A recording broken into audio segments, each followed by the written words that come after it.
and today I will be refuting Edward Gallegos' claim about illegal immigration. Now, immigration is a major controversy in our world today. Illegal immigrants from all over the world come to America in hopes of achieving a better life and supporting a family. They believe that a life in America will be much more promising than their own country. Now, this may be true in some cases, but there are also many issues which just negatively affects America, and in turn, those immigrants. One of these is the economy.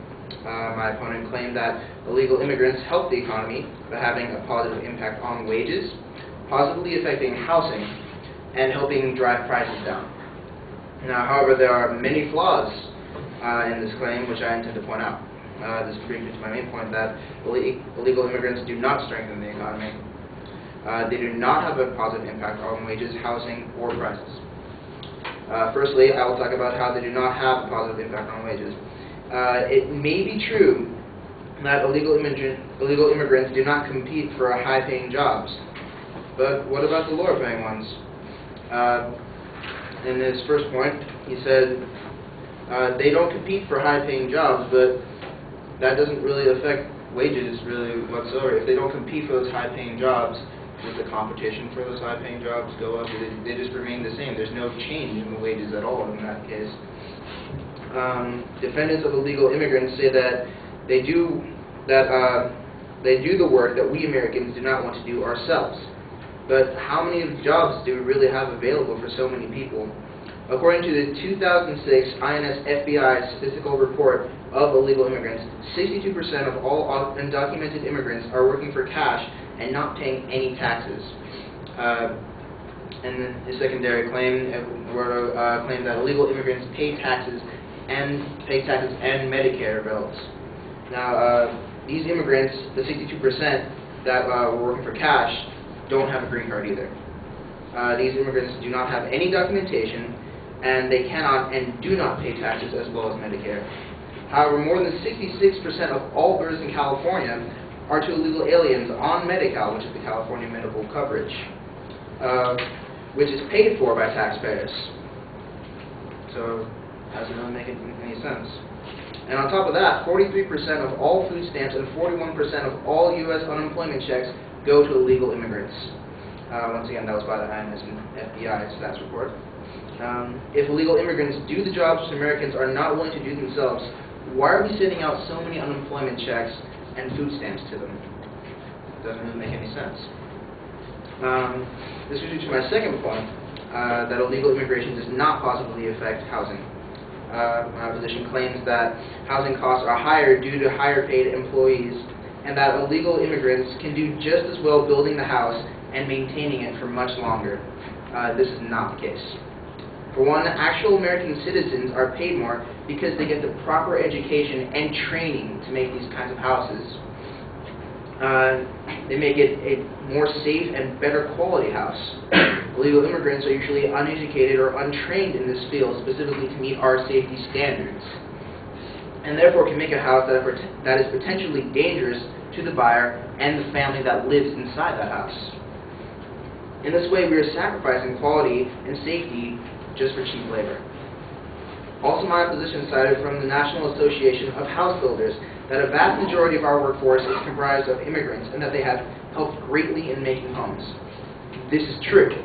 The NAHB did state this, but what he forgot to say was that the quote from NAHB was talking about legal and licensed immigrants only, and that NAHB is strongly against any illegal immigrants working on any houses.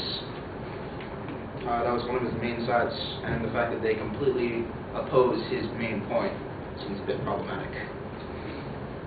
My final point is that illegal immigrants do not help drive prices down. Now, Eduardo said that agricultural prices are driven down due to cheap labor given by illegal immigrants. This is completely unfounded and true.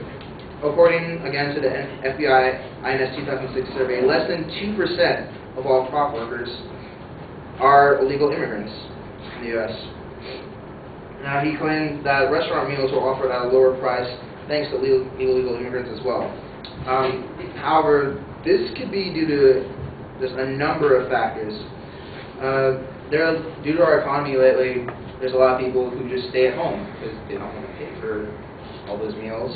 And then with competition between all these restaurants, the prices fluctuate really frequently. So there is no correlation between illegal immigration and restaurant prices. There's just too many variables about that to make that correlation. Illegal immigrants do the jobs that we Americans do not want to do or are not willing to do, but just how many of those jobs are there? Over 9% of California's population growth results from illegal immigration. Due to the FBI survey, they said that. This costs us annually $68 billion per year. Another thing to consider is what happens when we run out of those jobs that Americans aren't willing to do. Maybe it's already happened, and we just don't know it yet. Working for under minimum wage is below the living standard. On top of that, supporting a whole family is impossible with that kind of wage, it would actually require 2 to 3 jobs to make that up. But every illegal alien family, if they needed 2 to 3 jobs, how many are those jobs there to go around? Illegal immigrants are not strengthening our economy. They're having negative impacts on our wages, housing, and many other aspects of our economy. And I hope you all realize that now as well. Thank you.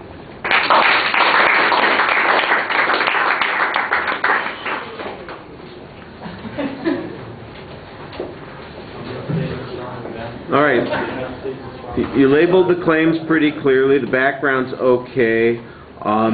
Basically, you're going counterclaims on most of the points. There's a little bit of analysis of the advocate's evidence on occasion. The best challenge that you had was on that National Association of Home Builders, where their quote apparently has been taken out of context, and the conclusion is actually that legal immigrants are the ones that have produced these benefits. I thought, and that the NAHB actually opposes the use of illegal immigrants in doing this particular work. I thought that that was a good analysis of the evidence that the advocate used on that point. Otherwise, for the most part, you're presenting counterclaims on the points, and they're usually pretty good. Some of them you quantify substantially. You might want to contrast the quantification that you're talking about to what quantification the advocate talked about.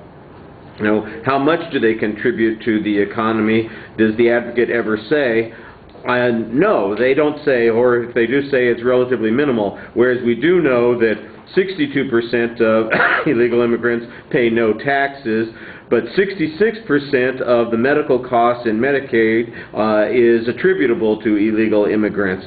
So we do know that they have substantial social costs, and that, you know, we always do that counterpoint kind of comparison, and it'll be a lot easier for people to accept your point of view. I thought you got a little confused there at the end on that last point. I'm not sure that you made it as clear as you could have, but otherwise I thought you did a pretty good job speaking to the audience and analyzing the argument and presenting counterclaims on those points.